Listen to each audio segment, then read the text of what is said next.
नमस्कार दोस्तों, आज हम पढ़ेंगे use of have plus two plus infinitive का प्रयोग। हम किन वाक्यों में हैव टू, हैज टू और हैड टू का प्रयोग करेंगे, है ना।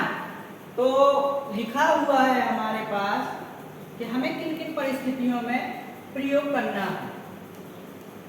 जैसे बताया गया है, इनका प्रयोग माने हैज टू और हैव टू और हैड टू का प्रयोग किसी कार्य को अनिवार्य रूप से करने के समय होता है ना। जैसे हम कहें कि मुझे बाजार जाना है, मुझे बाजार जाना है, माने वाक्य हमारा बतला रहा है कि मुझे बाजार अनिवार्य रूप से जाना है ना। माने मजबूरी बस भी कह सकते हैं हम, या ये कह सकते हैं कि बहुत जरूरी जाना है, अनिवार्य है मेरा बाजार जाना, बिना बाजार जाए मेरा काम नहीं चलेगा, है ना।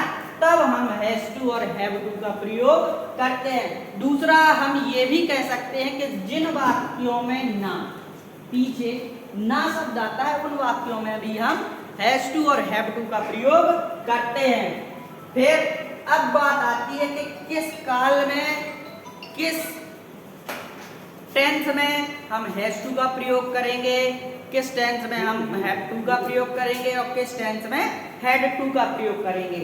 अब चूंकि हैज टू, हैव टू और हैड टू सहायक क्रिया के रूप में हम प्रयोग करते हैं, है ना। तब मुख्य क्रिया से पहले प्रेजेंट टेंस में जो वाक्य हमारे प्रेजेंट टेंस के होंगे, जो वाक्य हमारे प्रेजेंट टेंस की पहचान प्रदर्शित करेंगे, उन वाक्यों में हम एक वचनकर्ता के साथ हैज टू और बहुवचनकर्ता के साथ हैव टू का प्रयोग करते हैं। इसी प्रकार से पास्ट टेंस के वाक्यों में हैड टू का प्रयोग करते हैं और फ्यूचर टेंस में विल हैव टू या शैल हैव टू का प्रयोग करते हैं। जैसे हमारा एक वाक्य लिखा हुआ है, तुम्हें अपने मित्र की सहायता करनी है, तुम्हें अपने मित्र की सहायता करनी है। अब सबसे पहले हमें किसी भी वाक्य को बनाने के लिए किन चीजों की आवश्यकता होती है? सब्जेक्ट, कर्ता, प्लस कर्ता के बाद क्या आता है? मुख्य क्रिया, सहायक क्रिया आएगी, हेल्पिंग वर्ब, फिर क्रिया या इसी को हम कह सकते हैं मुख्य क्रिया, फिर ऑब्जेक्ट आएगा, कर्म आएगा, है ना। इस प्रकार से हम एक वाक्य को बना सकते हैं। अब हमारा सबसे पहला काम क्या है? किसी वाक्य को बनाने के पहले हम उसका काल पहचानेंगे, उसकी पहचान करेंगे कि यह वाक्य हमारा किस काल का है। तुम्हें अपने मित्र की सहायता करनी है, माने वाक्य हमें प्रेजेंट टेंस का बोध करा रहा है। तब प्रेजेंट टेंस के लिए हम किस प्रकार की सहायक क्रिया का प्रयोग करेंगे? माने ये कह सकते हैं कि इस वाक्य को बनाने के लिए हम हैज टू या हैव टू का प्रयोग करेंगे। अब सबसे पहले कर्ता क्या है? कर्ता होता है जो काम को करता है, माने मित्र की सहायता किसको करनी है? तुम्हें अपने मित्र की सहायता करनी है, माने कर्ता कौन है? यू। अब इसके बाद सहायक क्रिया आएगी यू के साथ, क्योंकि यू है बहुवचनकर्ता, बहुवचनकर्ता के साथ आएगा हैव टू। फिर क्रिया क्या है?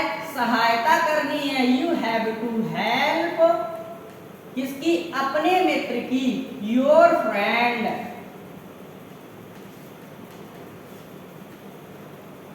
You have to help your friend.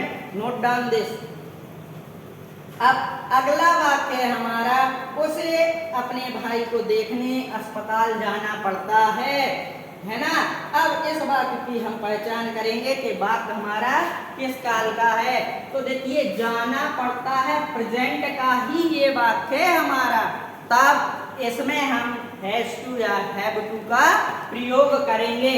कर्ता, उसे, उसकी अंग्रेजी हम बनाएंगे ही, हैज टू इसलिए लगाया है क्योंकि वह जो है एक वचन करता है। ही हैज टू, क्या जाना पड़ता है, क्रिया क्या है, जाना। He has to go to hospital.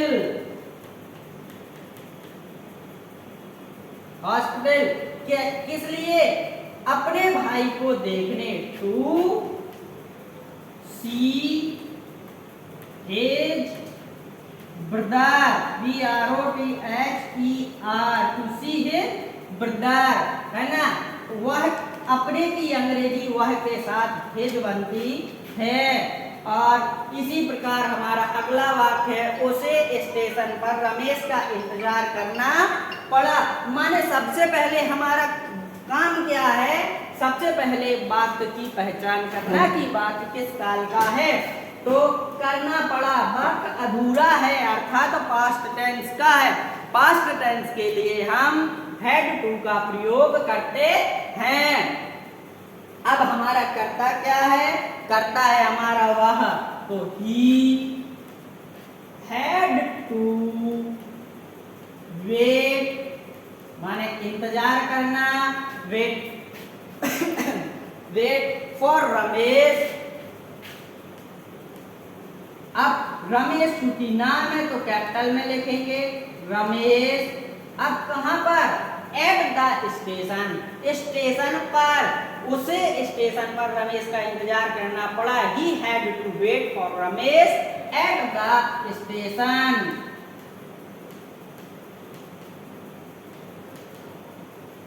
ठीक, अगला वाक्य है, तुम्हें यह कार्य करना पड़ेगा।